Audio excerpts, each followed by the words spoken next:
Hello, c'est HR, votre chroniqueur. Alors ça y est, je viens de découvrir la suite des aventures des Trois Mousquetaires. Bien évidemment, je veux parler du film Les Trois Mousquetaires, partie 2, Milady. Avant d'aller plus loin, je vous précise d'entrée de jeu, j'ai adoré ce film. Je l'ai trouvé parfaitement bien réalisé. Bien évidemment, je vais aller beaucoup plus dans les détails dans ce qui suit. Let's go! Que chaque hérétique du royaume sache ce qu'il en coûte de défier le roi. Mousquetaires, vous êtes soldats pour mourir. Je vous emmène là où on meurt.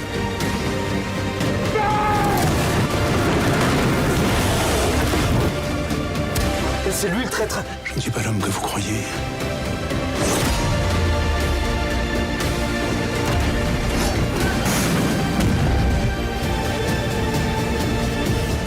Un seul geste et je vous tue. Si vous me tuez, vous ne saurez jamais où est Constance.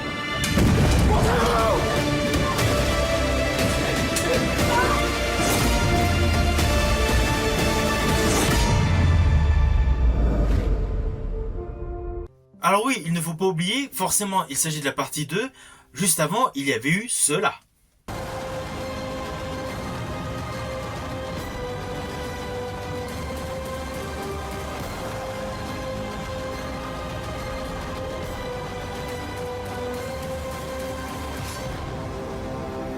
Alors pour tous ceux qui ont oublié ce qui s'est passé ou tout simplement ceux qui n'ont pas vu le premier opus, sachez qu'au début de ce film, il y a un mini résumé qui alterne des lignes de texte et des images. Néanmoins, sachez que cet opus est davantage concentré sur le personnage emblématique de Milady Winter. Cette deuxième partie est beaucoup plus sombre que la première. Vous ne verrez pas de grands bals, de grands costumes. Là, c'est beaucoup plus sombre et en plus, il y a la guerre. Guerre qui était suggérée dans l'épisode 1. D'autre part, sachez qu'au cœur des lignes de dialogue, il y a principalement de la trahison. Alors il ne faut pas oublier concernant l'histoire des Trois Mousquetaires et notamment de D'Artagnan, que jadis il y a déjà eu de nombreuses adaptations cinématographiques, notamment je pense celle avec Charlie Sheen, Kiefer Sutherland, produite par Disney. 5 of them, 3 of us. Hardly seems fair. Maybe we should give him a chance to surrender. Excuse me, but there's 4 of us. Athos, Porthos, and Aramis. Hello. Nice to meet you again. Pleasure. Now, we're prepared to resist. Il y a eu l'adaptation complètement oubliable avec Mila Jovovich et Orlando Bloom. C'est à nous de déjouer le complot du cardinal. Je ferai bien un peu d'exercice. Un pour tous. Et tous pour un! Et il y a eu une époque beaucoup plus antérieure, des adaptations cinématographiques découpées en 2 films. Nous avions donc Les Trois Mousquetaires et après un deuxième opus, Milady. Il y a eu plusieurs adaptations et notamment une adaptation qui était particulièrement réussie, je pense à celle de 1973, Les Trois Mousquetaires. Cast, a dazzling motion picture. Oliver Reed, Raquel Welch, Richard Chamberlain, Michael York, Frank Finlay, Christopher Lee, Geraldine Chaplin, Jean-Pierre Cassel, Simon Ward, Faye Dunaway, and Charlton Heston in The Three Musketeers. Diptyque particulièrement réussi avec une distribution audacieuse, avec un cardinal de Richelieu interprété par Charlton Heston, plus vrai que nature, et bien évidemment une suite, La Revanche de Milady. Simon Ward as the Duke of Buckingham, Faye Dunaway as Milady, Geraldine Chaplin as Anne of Austria, and Charlton Heston as Cardinal Richelieu. Alors pour la petite histoire, sachez que l'acteur qui interprète le roi Louis XIII dans la version de 73 et 75 n'est autre que Jean-Pierre Cassel. Jean-Pierre Cassel qui est le père de Vincent Cassel qui interprète Athos dans la version de D'Artagnan et les Trois Mousquetaires de 2023. Ça c'était pour la petite histoire. Maintenant revenons aux Trois Mousquetaires version Martin Bourboulon. Alors Martin Bourboulon avec son diptyque a voulu donner beaucoup plus de réalisme, beaucoup plus d'authenticité à travers ces 2 opus. Nous ne sommes plus comme dans les anciennes représentations ou adaptations des Trois Mousquetaires avec de très beaux costumes hauts en couleur, des personnes parfumées, toujours propres même dans les combats. Là, les épées tranchent vraiment les personnes. Les personnages sont la majorité du temps sur le terrain, donc forcément elles sont crasseuses. Il y a de la boue, il y a de la pluie. Et la réalisation avec ses caméras au poing, ses caméras à l'épaule, donne une vraie sensation, une vraie impression d'être au cœur de l'action, aux côtés des personnages. Il y a une parfaite maîtrise des plans séquences, et le film alterne des prises de vue, soit par steadicam, soit par drone, ou tout simplement par le biais de caméra à l'épaule. Le mélange de toutes ces techniques de tournage confère au film une plus-value qui donne de l'authenticité, du réalisme par rapport à tout ce que vous pouvez voir. Et pour vivre au mieux ce réalisme, rien de tel qu'un grand écran, donc d'une salle de cinéma. Alors concernant le réalisme effectué par Martin Bourboulon, il est impeccable, c'est clair, il est beaucoup plus abouti que tous les anciens opus, bien évidemment, qu'il ne montrait absolument pas, mais j'estime qu'il a dû s'appuyer sur une série qui était particulièrement réussie. Bien évidemment, je veux parler de la série Mousquetaires, d'ailleurs il y a eu 3 saisons. It's these musketeers who will ruin France. We're at the crossroads, D'Artagnan. Don't take the wrong path. What could possibly go wrong? Things were very quiet before you came here, monsieur. I'm sorry, you must miss that. Not for a single second. The Musketeers starts January on BBC One and BBC One HD. Cette série déjà nous présentait un monde des 3 mousquetaires beaucoup plus réel. Il y avait le côté bagarre, il y avait le côté alcool, il y avait la crasse, il y avait les étoffes plutôt sombres et des rues parisiennes boueuses. Déjà cette version de série montrait un réalisme beaucoup plus important, mais là le diptyque de Martin Bourboulon est 100 fois au-dessus. Surtout qu'il y a un vrai contraste entre les séquences dans le milieu de la haute société et les séquences dans la classe moyenne. Tout comme les vues en extérieur dans des endroits ensoleillés et les endroits donc où la pénombre est dominante. Il y a une véritable alchimie sur les contrastes, ce qui confère une qualité de la photographie au-dessus de la moyenne. Imaginons que nous ne savons pas du tout qu'il s'agit d'un produit français, on pourrait penser qu'il s'agit d'une grosse production hollywoodienne, tant Martin Bourboulon a parfaitement maîtrisé son sujet. Sa réalisation est implacable. En ce qui me concerne, j'ai particulièrement aimé que Martin Bourboulon a filmé ses scènes d'action en plan séquence. Et la vue panoramique nous présentant la prise du fort de La Rochelle est parfaitement maîtrisée. L'ensemble de cette réalisation présente au public l'envergure de ce blockbuster. Il y a eu énormément de moyens et ça se voit.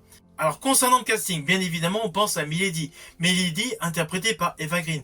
Eva Green qui est toujours impeccable dans ses compositions. Que ce soit au cinéma dans la suite de 300. Dance across the backs of dead Greeks. She has sold her soul to death himself. She's gone. Ou que ce soit à la télé pour la série Penny Dreadful.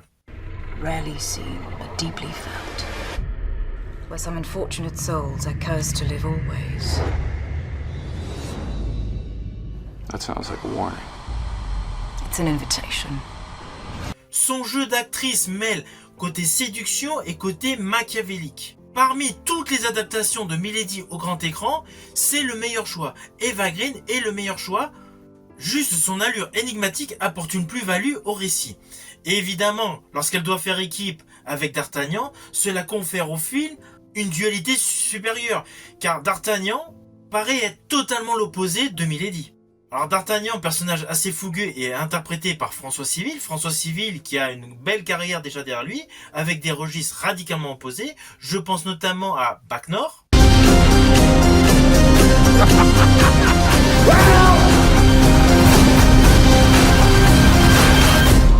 Ou le film Closro, Le Chant du Loup. Il est là. À ses côtés, on retrouve bien évidemment un acteur français mais emblématique. Bien évidemment, je veux parler de Vincent Cassel. Vincent Cassel qui a une très belle filmographie, tant en France qu'à l'international. En France, dernièrement, je l'ai particulièrement aimé dans L'Empereur de Paris. J'ai oublié que vous étiez l'un d'eux. Non, je ne suis pas l'un d'eux. Vous avez besoin de résultats? Je peux vous les fournir. Et à quel prix? Ma lettre de grâce. Ah bon, rien que ça. Et concernant son immense carrière internationale, oui, il a pléthore de rôles, mais moi je l'ai particulièrement aimé dans la série science-fiction Westworld, notamment la saison 3. Dolores, I want you to track her down and kill her. À ses côtés, nous retrouvons bien évidemment Romain Duris. Romain Duris qui a une très belle filmographie. Je pense également au film Eiffel. Gustave Eiffel. T'as repensé l'exposition universelle? Je vais pas recommencer. Je vois pas l'intérêt de construire un machin qui sert à rien et qui va falloir démonter juste après. Vous avez réponse à tout. La vie m'a appris à me méfier des surprises. Au film Arsène Lupin, où il interprétait Arsène Lupin en 2004, où il côtoyait déjà Eva Green.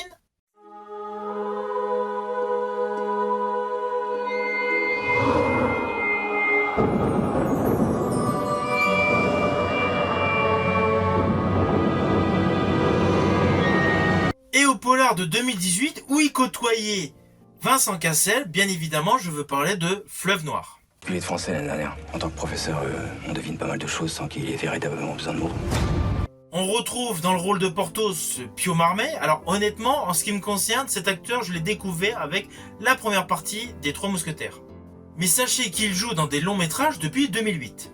Alors attention à ce que je vais dire, cela peut être considéré comme un spoil.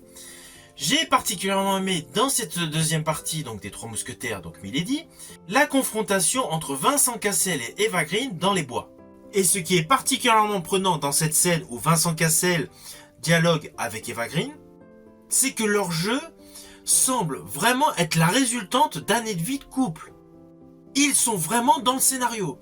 C'est là qu'on reconnaît des acteurs de talent. Vincent Cassel et Eva Green, au moment où ils interprètent cette scène, c'est du pur génie. J'estime que l'émotion, le côté bouleversé, apparaît naturellement dans chacun des deux regards. Dans un autre registre, j'ai adoré le combat entre Milady et D'Artagnan. Cela se produit juste après la mort de Constance, dans une partie du château qui est totalement en flammes.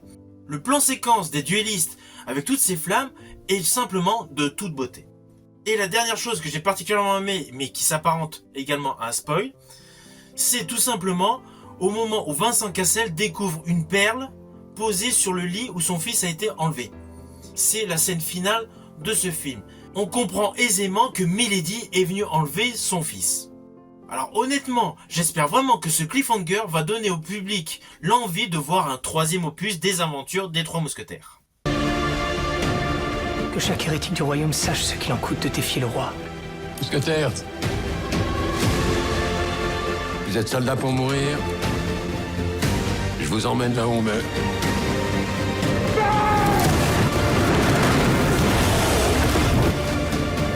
Et c'est lui le traître. Je ne suis pas l'homme que vous croyez.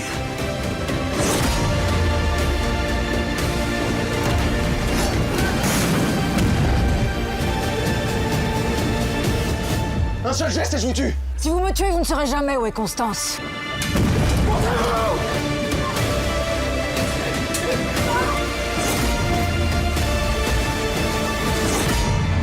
Alors au final, la deuxième partie des Trois Mousquetaires est bonne. Le film est la parfaite suite chronologique de la première partie. L'histoire, l'émotion, l'action est parfaitement dosée. Il y a un réel équilibre au fil des deux opus. L'un ne va pas sans l'autre. Alors pour ma part, j'ai une petite préférence pour la première partie. Mais la deuxième partie est bonne. Si vous avez aimé la première partie, il ne faut surtout pas hésiter d'aller voir cette seconde partie. Cette seconde partie permet de découvrir davantage le talent des acteurs, notamment d'Eva Green. C'est un film que je vous conseille de découvrir sur grand écran, si vous le pouvez en format IMAX, car comme on dit, les grands films méritent de grands écrans. J'espère que ma chronique vous aura plu. Si vous avez aimé, pensez à la liker, pensez à la partager. En ce qui me concerne, je vous dis à bientôt pour une prochaine chronique.